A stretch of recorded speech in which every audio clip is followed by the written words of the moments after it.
Allah yang Maha Besar, Bapa, di dalam nama Tuhan Yesus, Allah yang telah menyelamatkan kami melalui karya di dalam diri Yesus Kristus. Sore hari ini Bapa yang naik di dalam ibadah syukur Paskah Gereja Wesleyan Indonesia wilayah Timur, kami membuka hati kami kepadamu ya Allah, untuk kami akan mendengarkan kebenaran firman.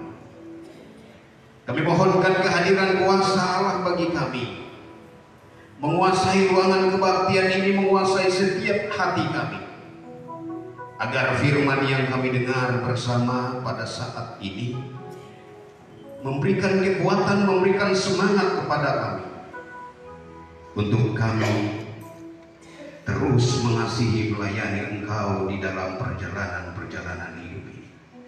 Hamba yang Engkau siapkan untuk menyampaikan suara-Mu, hamba mohonkan kuasa Allah melingkupi hidup ini. Biarlah Roh-Mu yang berbicara melalui diri hamba-Mu ini ya Tuhan, agar maksud-maksud ilahi, rencana-rencana Allah itu yang terjadi, yang disampaikan dalam perenungan firman pada sore hari ini. Karena itu Bapa yang baik, berfirman bagi kami saat ini, sebab kami membuka hati kami kepada-Mu ya Allah. Di dalam nama Tuhan Yesus Kristus kami berdoa, haleluya, amin. Shalom. Shalom. Shalom. Bapak Ibu Saudara, di sebuah tempat, sebuah daerah, ada seorang laki-laki yang disegani, ditakuti, karena orang ini dikenal hebat, atau bahasa yang sering kita pergunakan, gay. Orang ini seorang Kristen, tetapi nama yang Kristen, dia jarang bergereja. Namanya Yohanes.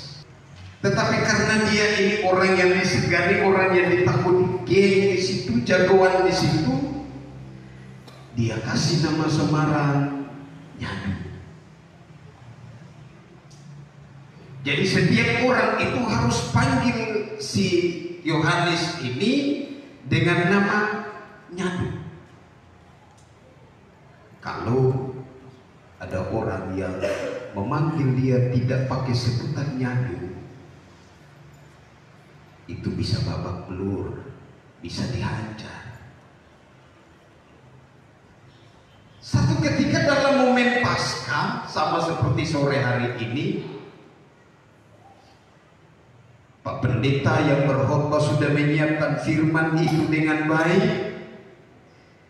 Firman yang disiapkan itu diambil dari kitab Yohanes pasal 20 ayat 1 sampai 10. Begitu buka Alkitab, Bapak Tua, Bapak Pendeta mau sebut kitab Yohanes, angkat muka, yang Yohanes itu ada duduk di bangku deretan kedua.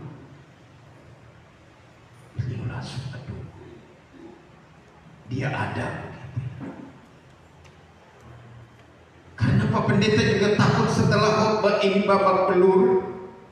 Dia bilang, Bapak Ibu Saudara, mari kita buka Alkitab kita yang kita pegang masing-masing.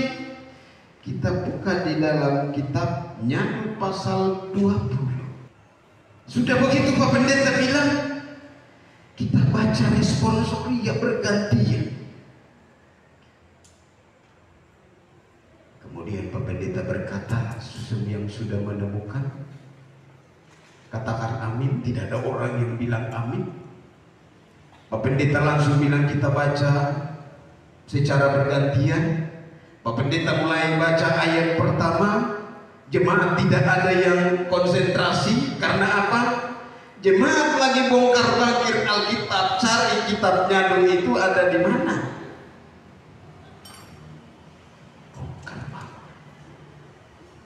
Ayat pertama selesai, begitu masuk dalam ayat kedua, Pak Pendeta kasih kesempatan di jemaat untuk lanjut membaca. Memang tidak bisa. Dan akhirnya Pak Pendeta sendiri baca 10 ayat itu masih selesai. Setelah kebaktian. Biasanya mereka berdiri di depan, kemudian memberikan salam kepada semua jemaat. Sampai di gilirannya Pak Yohanes atau Nyadu ini, Pak Pendeta bilang, Nyadu, sambil jabat tangan ya, Nyadu. Jangan inilah, jangan jarang-jarang muncul di gereja. Coba kalau setiap minggu itu Nyadu hadirkan bagus. Nyadu jawab bilang, Pak Pendeta, saya ini prajurit Kristus. Memang betul saya tidak bisa hadir itu, setiap minggu saya tidak bisa hadir. Saya hanya hadir sesekali saja. Karena saya prajurit Kristus, bekerja di bagian intel. Intel itu jarang masuk kantor. Demikian juga dengan saya. Jadi kalau saya jarang-jarang masuk gereja itu karena saya ada tugas luar begitu ya. Bapak Ibu Saudara, kita tidak akan baca itu kitabnya dulu. Bacaan firman Tuhan pada sore hari ini sama seperti yang di belakang saya atau di layar dalam 1 Korintus 15 ayat 14. Dengan kasih Kristus saya ajak kita semua bangun berdiri. Kita baca ayat firman Tuhan ini secara bersama-sama.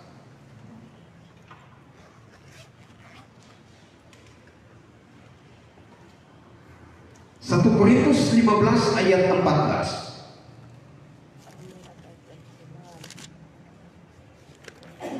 Kita akan membaca secara bersama-sama dalam hitungan ketiga, 2, 3. Tetapi andai kata Kristus tidak dibangkitkan, maka sia-sialah pemberitaan kami dan sia-sia juga kepercayaan kamu. Sekali lagi, tetapi andai kata Kristus tidak dibangkitkan, maka sia-sialah pemberitaan kami dan sia-sia juga kepercayaan kamu. Amin. Sidang Tuhan dipersilakan dulu kembali.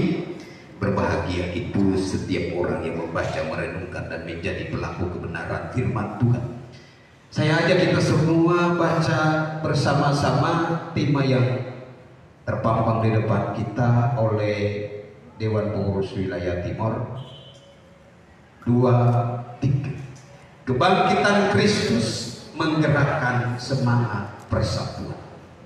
Kebangkitan Kristus menggerakkan semangat persatuan. Kita akan temukan kebenaran-kebenaran tentang tema ini berdasarkan bacaan ini. Bapak Ibu Saudara, kitab 1 Korintus itu ditulis oleh Paulus. Ditulis sekitar tahun 54 hingga 56 Masehi. Sementara jemaat Korintus itu dirintis sekitar tahun 52 Masehi dalam kunjungan Paulus yang kedua. Artinya kitab ini ditulis kepada orang-orang Korintus setelah jemaat itu berdiri kurang lebih 3-4 tahun. Aturan gereja Wesleyan ini hampir 1 periode, 4 tahun. Korintus baru saja jadi sebuah jemaat 4 tahun kemudian tulisan ini Paulus sampaikan kepada orang Korintus. Kenapa Paulus menulis surat ini? Bapak Ibu Saudara yang dikasihi Kristus, berdasarkan pasal 1 ayat 11 itu alasan Paulus menulis surat tersebut. Dia mendengar kabar, dia mendengar berita dari keluarga Kleo bahwa orang-orang Korintus sedang berada di dalam perselisihan. Pasal 1 ayat 11. Jadi surat ini ditulis karena memang ada masalah di Korintus. Perselisihan yang terjadi di sana dalam konteks Korintus itu kita dapati mulai mulai golongan-golongan dalam gereja itu bermunculan. Golongan Paulus, golongan Apolos, golongan Kefas. Ada yang bilang kami ini yang golongan Kristus. Muncul di sana. Saya berpikir, kalau saya tarik masuk di dalam organisasi Gereja Wesleyan Indonesia wilayah Timur, dia hampir seusia wilayah Timur definitif, hampir 4 tahun masalah itu terjadi. Perselisihan mulai terjadi. Lebih parah lagi Bapak Ibu Saudara, pasal 11 ayat 8 itu Paulus menulis di sana, aku mendengar bahwa apabila ada pertemuan jemaat selalu ada perpecahan. Ya, ini luar biasa. Tidak hanya perselisihan tadi yang namanya 4 kelompok itu, tetapi setiap kali pasal 11 ayat 8 itu bilangnya, setiap kali membuat pertemuan merapat, perpecahan terjadi.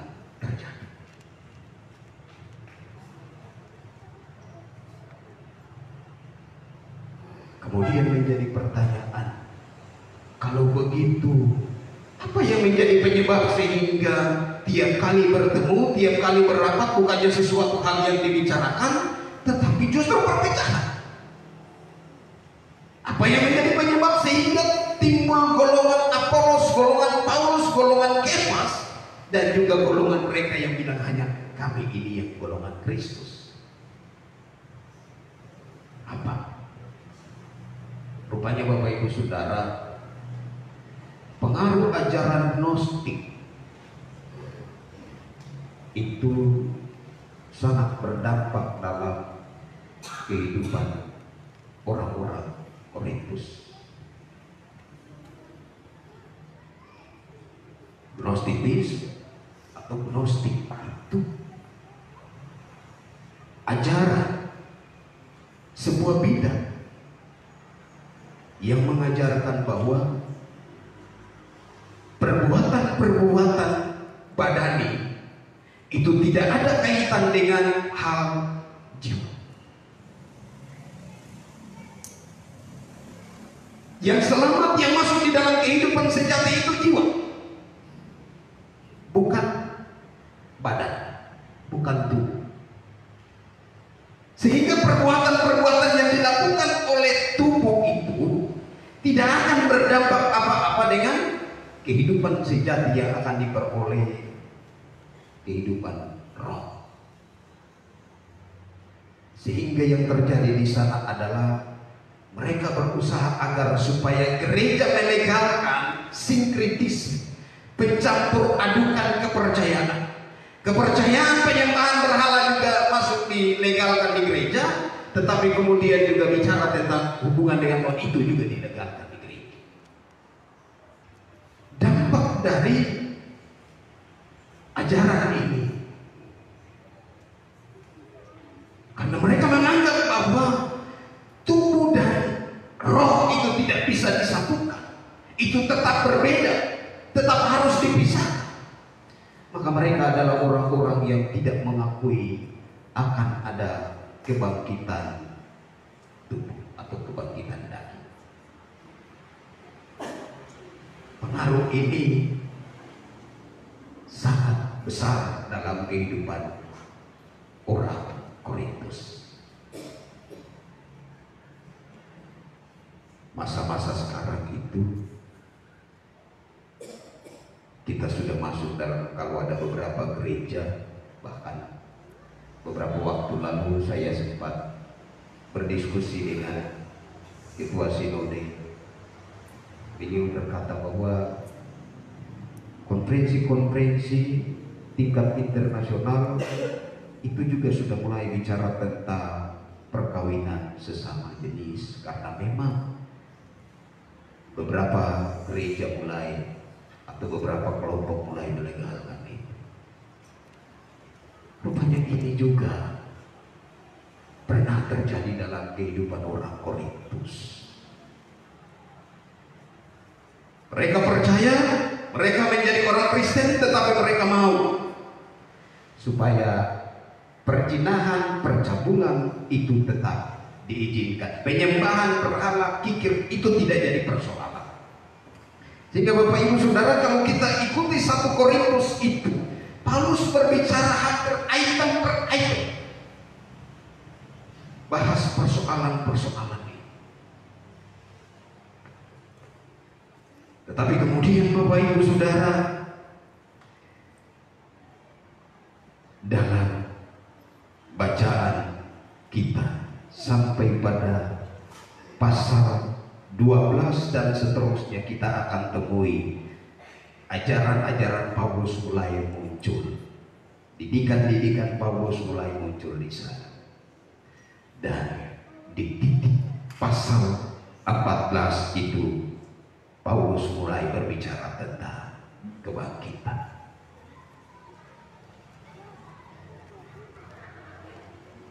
Ayat 15 ini atau ayat 14 ini kemudian menjadi sebuah kesimpulan yang luar biasa. Andai kata Kristus tidak dibangkitkan, maka sia-sia pemberitaan kami dan sia-sia juga kepercayaan kamu. Dalam kaitan dengan segala situasi yang sedang terjadi dalam kehidupan orang-orang Korintus, jemaat Korintus, kebangkitan Kristus itu menjadi jawaban. Kebangkitan Kristus itu menjadi sentral.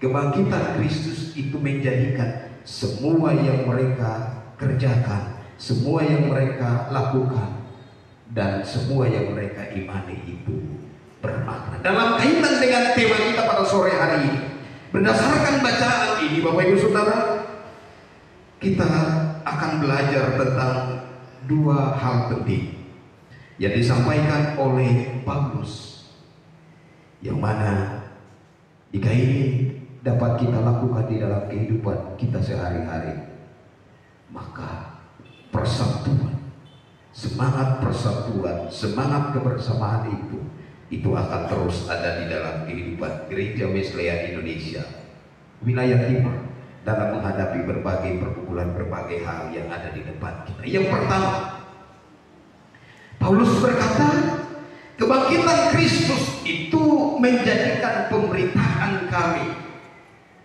tidak sia-sia.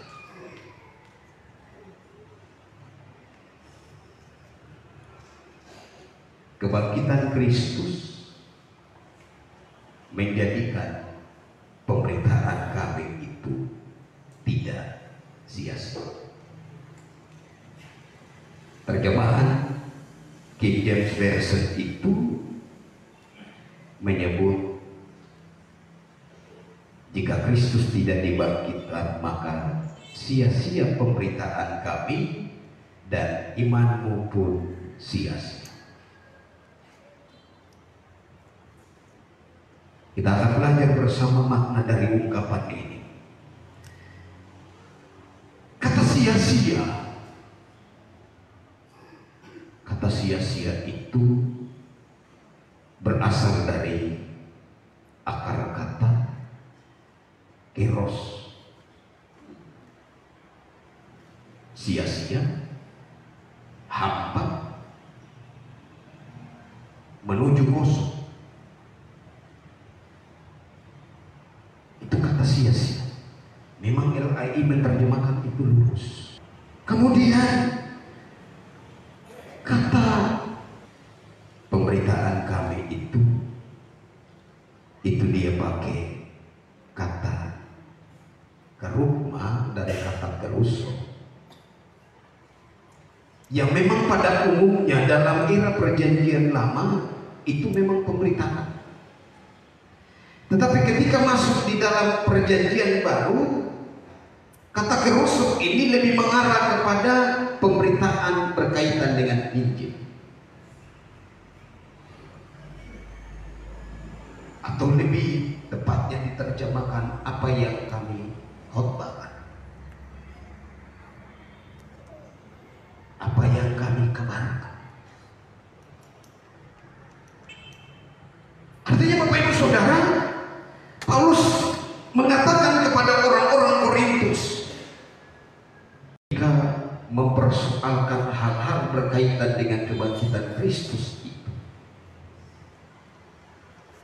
berdasarkan ajaran Gnostik tadi, Paulus berkata bahwa justru kebangkitan Kristus itulah yang menjadikan apa yang kami beritakan, apa yang kami doakan, apa yang kami khotbahkan, apa yang kami proklamirkan, apa yang kami gembar-gembor, itu menjadi bermakna. Lalu kemudian Bapak Ibu Saudara, Paulus dia pakai kata pemberitaan itu, dia tidak bilang pemberitaan itu, tetapi dia pakai kata kami. Pemberitaan kami itu tidak menjadi sia-sia. Siapa kami yang dimaksudkan di sini? Kami yang dimaksudkan di sini adalah Apolos. Kami yang dimaksudkan di sini adalah Kefas. Kami yang dimaksudkan di sini adalah diri sendiri. Kami yang dimaksudkan di sini adalah Timotius yang diutus. Kami yang dimaksudkan di sini adalah mereka yang menyebut kami ini golongan Kristus. Jadi dalam titik ini Paulus menempatkan yang terpenting dari segala yang terjadi adalah pemberitaan itu menjadi bernilai. Yang menjadi penting bukan soal Apolos yang merintis. Yang menjadi penting bukan siapa yang lebih hebat di dalam menyampaikan. Yang terpenting adalah bagaimana supaya apa yang sedang kami usahakan bersama-sama, apa yang sedang kami khotbahkan bersama-sama, itu tidak menjadi sia-sia.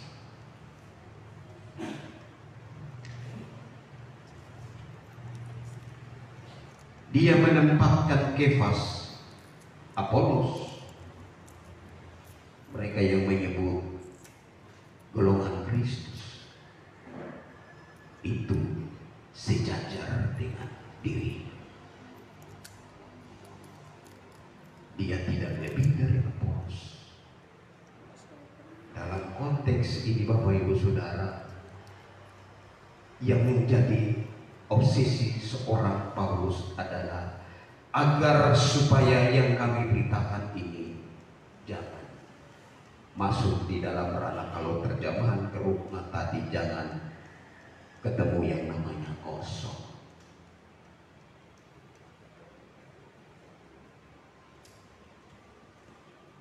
Bapak Ibu Saudara yang dikasihi Kristus, ini menjadi penting di dalam kehidupan kita, khususnya ketika menyebut ini. Paulus mengklasifikasikan mereka itu dalam dua golongan. Golongan mereka yang memberitakan, golongan pelayan, dan juga kedua nanti golongan jemaat. Persatuan itu bicara, semangat persatuan itu bicara bukan soal siapa yang hebat, bukan soal siapa yang lebih baik, bukan soal siapa yang lebih berjasa, bukan soal siapa yang lebih pantas di sini. Tetapi persatuan itu bicara tentang menempatkan setiap pemberitaan itu sejajar, agar supaya yang saya beritakan di Minoni tidak nol, yang saya beritakan di Sangga ini tidak ketemu tempat kosong, tidak menjadi sia-sia. Yang saya beritakan di sini tidak mengalami yang namanya sia-sia. Paulus bilang kebangkitan Kristus itu menjadikan semua bernilai. Bapak Ibu Saudara, tentu ini menjadi perenungan tersendiri bagi kami para pelayan.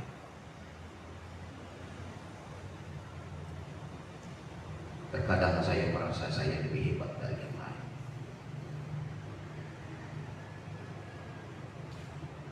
Kembali pada konsep yang Paulus sampaikan. Yang terpenting adalah apa yang kami beritakan sebagai pelayan, sebagai pengerja, itu tidak menjadi sia-sia. Itu yang pertama.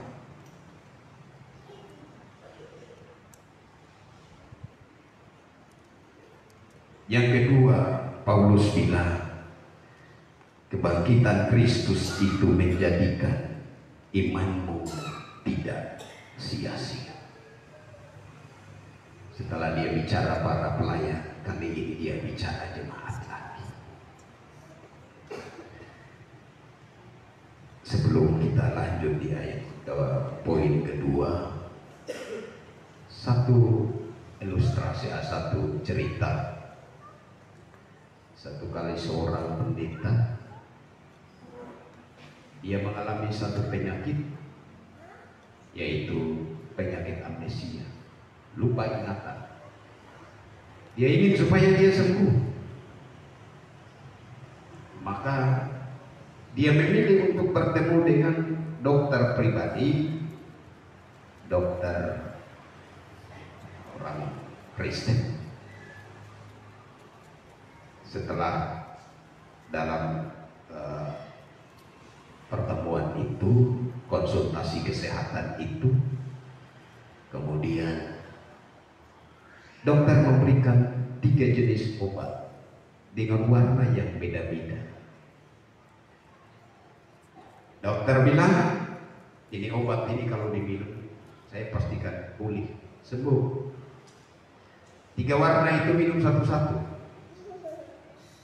Warna hitam, kalau ibu minum, bapak minum, akan ingat masa kanak-kanak, masa lalu. Kalau warna hijau itu, lalu kemudian warna hijau itu minum, akan ingat masa muda. Jadi Pak punya mantan-mantan dong, segala yang pernah lalu ingat semua. Lalu yang ketiga, warna merah itu diminum, nanti normal dan bisa ingat semua kejadian yang terjadi beberapa minggu lalu dan beberapa waktu lalu. Tapi minumnya harus satu-satu. Tapi karena si pendeta ini, dia pilih untuk langsung sembuh begitu ya. Dia bilang, dok, bagaimana kalau bisa saya minum 3-3 saja? Dokter dia bilang, karena Pak tidak sabar,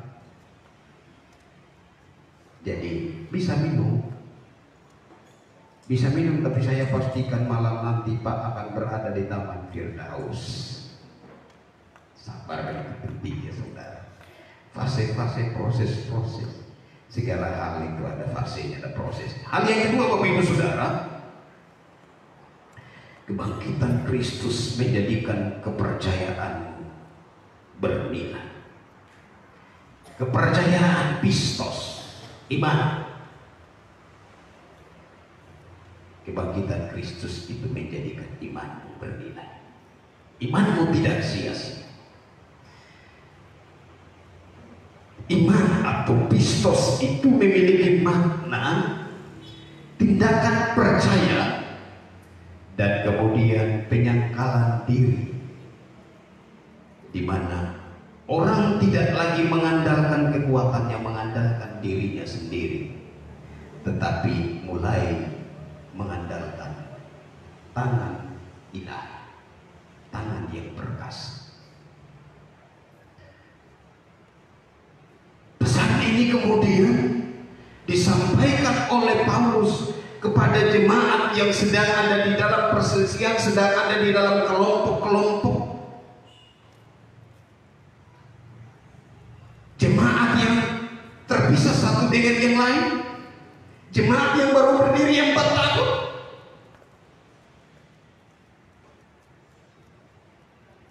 yang tadinya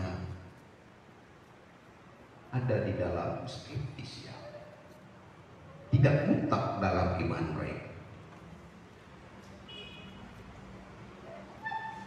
tetapi kemudian Paulus bilang iman itu tidak menjadi sia-sia.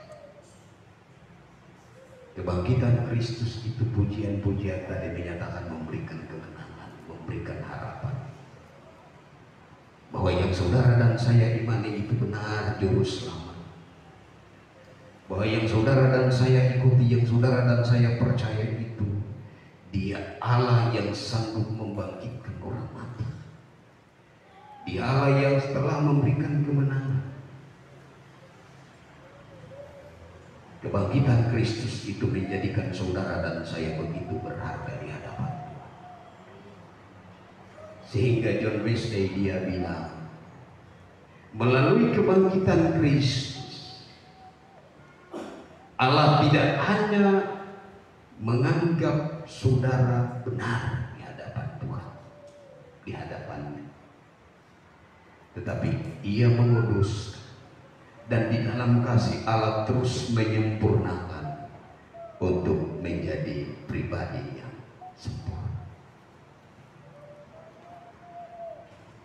Bapak Ibu Saudara, mengakhiri renungan ini tahun 1961, Konferensi Gereja Wesleyan Indonesia Filipina dilakukan. 1961 itu dalam keterangan mantan ketua umum atau kita sebut sinode, Dr. Garcia itu dia berkata bahwa beberapa tahun mereka sudah berdoa untuk gereja-gereja yang ada di Asia. Dengan penuh kasih mereka ingin untuk gereja-gereja yang ada di Asia itu tersentuh. Dan ketika 1961 dalam momen konferensi itu ditanya siapa yang bersedia masuk di Indonesia, ketika pendeta Daniel Pantangan bersama istri maju di depan untuk didoakan, diutus ke Indonesia memulai penginjilan yang akan dimulai di Bandung. Bapak Ibu Saudara, kondisi gereja yang ada di Filipina bukan sedang dalam kondisi mapan. Atau tahun 1961 itu ada yang beranggapan itu para misionari berada di mana-mana. Justru tidak demikian. Sejarah mencatat bahwa justru ketika Daniel Pantangan bersama istri tampil di depan didoakan diutus ke Indonesia, gereja saat itu mulai bersama-sama mengumpulkan persembahan. Beberapa waktu lamanya mereka harus mengumpulkan persembahan agar misi Wesleyan masuk di Indonesia itu berjalan. Dalam segala keterbatasan, dalam segala kekurangan, mereka hadir di Indonesia. Ketika sampai di Indonesia, saudara,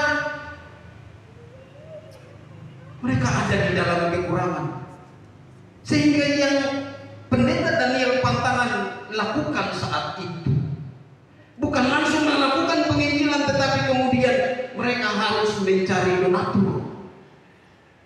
Maka Tuhan siapkan LPMI saat itu bekerja sama dengan pendeta Daniel Pantangan dan istri untuk mulai menyebarkan Injil dan membawa Wesleyan masuk di Indonesia.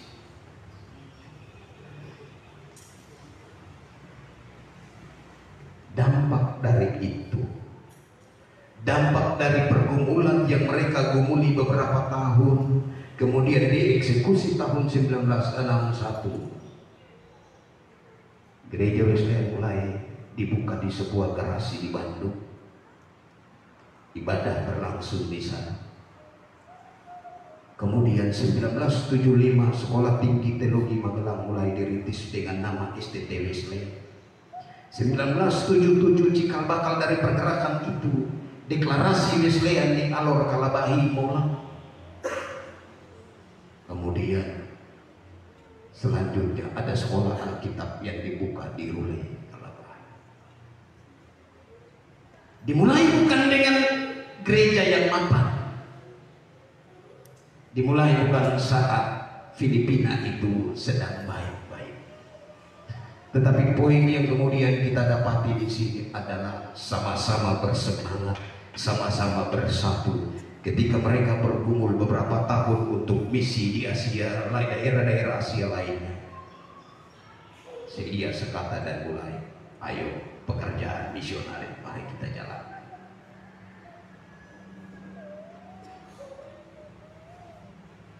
Ini penting menjadi catatan saudara dan saya, penting menjadi catatan Gereja Wesleyan Indonesia wilayah Timur secara khusus, untuk semangat bersama-sama bersehat berbicara tentang bagaimana agar supaya organisasi ini terus mengalami kemajuan-kemajuan. Di tengah berbagai persoalan kita terus maju. Poinnya adalah kebangkitan Kristus itu menjadikan kita ada di dalam semangat persatuan. Kiranya firman Tuhan sore hari ini menjadi berkat bagi kita. Tuhan memberkati. Kita nyanyikan pujian yang berkata, Rohmu yang hidup.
Kristus itu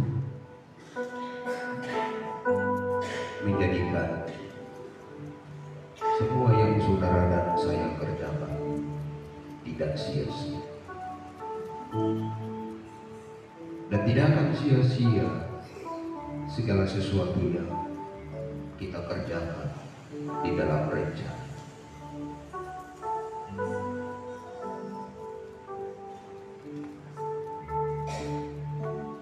Mungkin kita sedang ada di dalam berbagai persoalan sama seperti jemaat Korintus.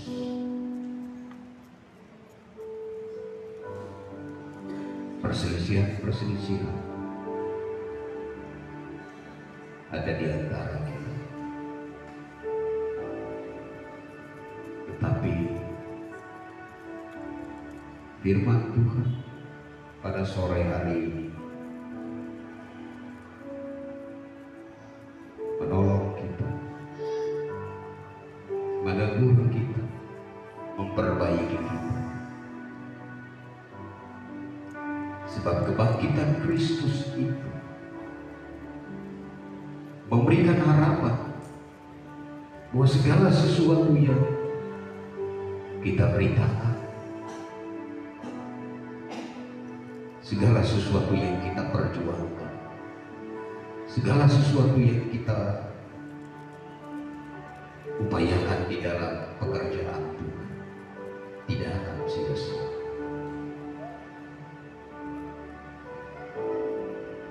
Demikian juga iman kita kepada Kristus tidak sia-sia, sebab Dia memberikan kebenaran, Dia memberikan kepastian kepada setiap orang yang percaya kepada. Kita akan mempersiapkan diri untuk masuk di dalam beberapa perkumpulan gereja yang ada di depan.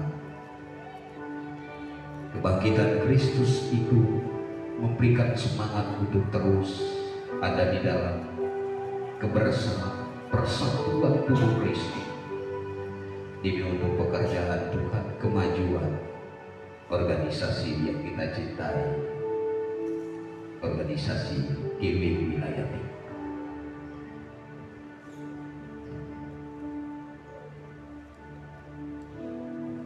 Kita akan bersyukur buat firman Tuhan sore ini. Namun sebelumnya kita kembali nyanyikan pujian ini. Bukan.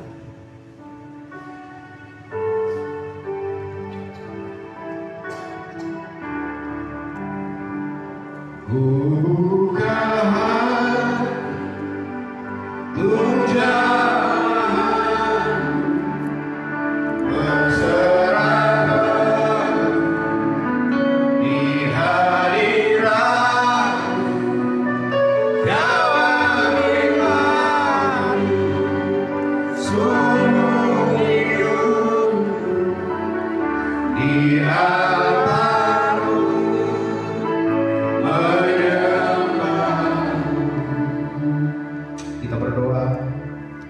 bersyukur Bapa buat kebenaran firman Tuhan bagi kami pada sore hari ini. Engkau meneguhkan kami, Engkau menguatkan kami melalui firman. Bahwa segala sesuatu yang kami lakukan, segala sesuatu yang kami sampaikan di dalam rencana Allah itu tidak akan sia-sia, sebab kebangkitan Kristus itu memberikan kami kemenangan, memberikan kami harapan. Karena itu Bapa yang baik, tolong kami di dalam setiap perjalanan kami, agar biarlah firman-Mu terus ada di dalam hidup kami.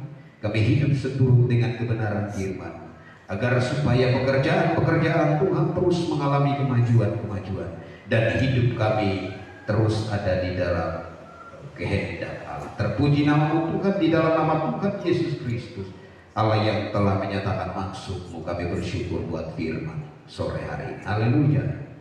Amin.